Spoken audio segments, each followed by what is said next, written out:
Hello everyone, this is Crota giving you the patch notes update and my personal thoughts on StarCraft 2 Wings of Liberty patch 1.1.2.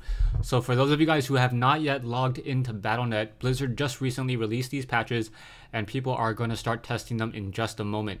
Now a couple of the things that we had already talked about, the supply depot needing, or the barracks now requires a supply depot and some of those other changes, but there's also a lot of changes that was not mentioned in the preliminary patch notes, and now we are here to grace us. So first thing to note, we now see that the Nexus has its hit points increased from 750 shields to 1,000. This will help Protoss players a lot, especially against Marauder drops. Marauder drops, two medevacs full of Marauders are able to easily take down a Nexus almost a little bit too quickly, enabling a very, very severe economic hit even before the Protoss player is able to respond. So I do like this change for the Protoss. I think it should be a little bit more difficult for the Protoss player or for the Terran player to be able to snipe down a very critical building like the Nexus. The second change is the Void Ray, and the Void Ray got kind of a buff and kind of a nerf and buff all at the same time. So I'll go ahead and read these to you. Damage level 1 has been increased from 5 to 6 and +4 versus armored.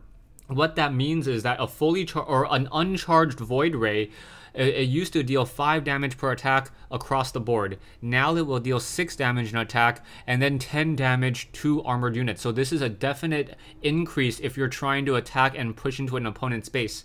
However, it will have the opposite effect, as I know a lot of Protoss players would try to charge their attacks on their own production buildings. So sometimes a player would place a proxy pylon, attack the proxy pylon until it got fully charged, and then move in for that kill.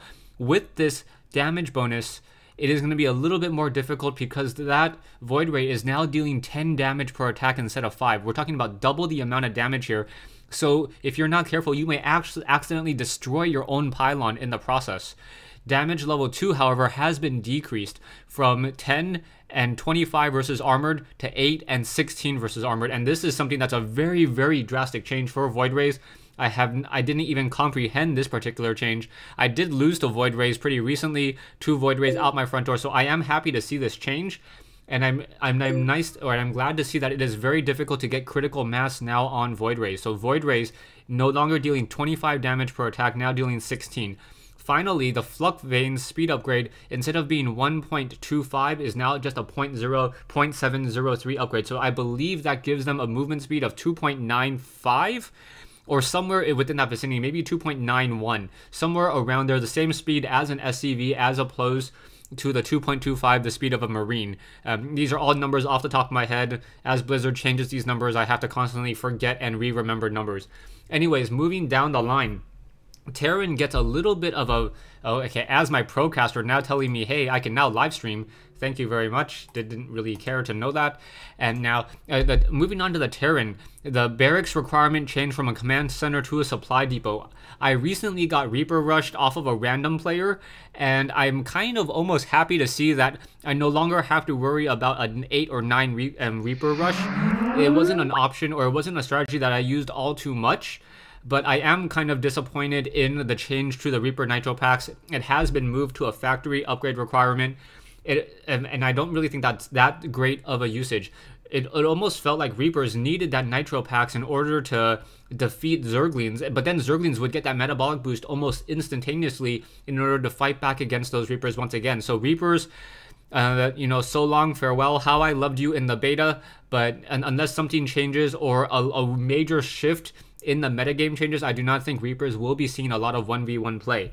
Medevacs, on the other hand, will continue to see a lot of play, and there has been a drastic change in their speed. Acceleration has been reduced, including their maximum speed as well. So instead of moving at 2.75, they are now moving at 2.5. Another thing to note is if you're trying to keep your Marines and Marauders close together, this will make it easier. Sintra medevacs will not be charging head on and into the forefront. Stay tuned for part 2 of this. I'm going to pause this for a moment. Alright, moving down the list, taking a look at the Zerg. Zerg getting the necessary buffs on their buildings. Now, one of the important things about Zerg is they usually do not have multiple of the same buildings. It doesn't make sense to have 2 spires, 2 spawning pools, 2 ultralisk caverns. You know, those critical buildings you never ever really duplicated ever in any, you know, in any sense of the word. So when Terran players and Protoss players were able to come in and start firing and just take down those critical buildings way too quickly, it would really suffer, or the Zerg player would really suffer and then just take a lot of critical damage in terms of their tech. So I do like the Zerg buff. Moving back over to the Thor, because I remember that I just missed it. One of the things that I had not liked about the Thor is that the Thor had energy, and that made it a giant feedback lightning rod for Protoss Templars. Templars were just able to go in and go, and pretty much 99.9% of the time, I have never seen a Thor use a 250mm strike cannon, so that Templar would initially get almost 200 damage from that lightning or from that feedback straight onto the Thor. So I like this change. I also like the fact that it's based on a 50-second cooldown, and the Thor has it the second it is researched. So as soon as that Thor pops out, he is able to use that 50mm or 250mm strike cannon if he decides to and chooses to. Back over here, you now see the Corruptor. The Corruptor no longer has energy either, and also, but the Corruption ability has a 45-second cooldown, and it comes out with that 45-second cooldown. The reason for this is more of a balance reason. You got to remember that, first of all, corruption is not researched.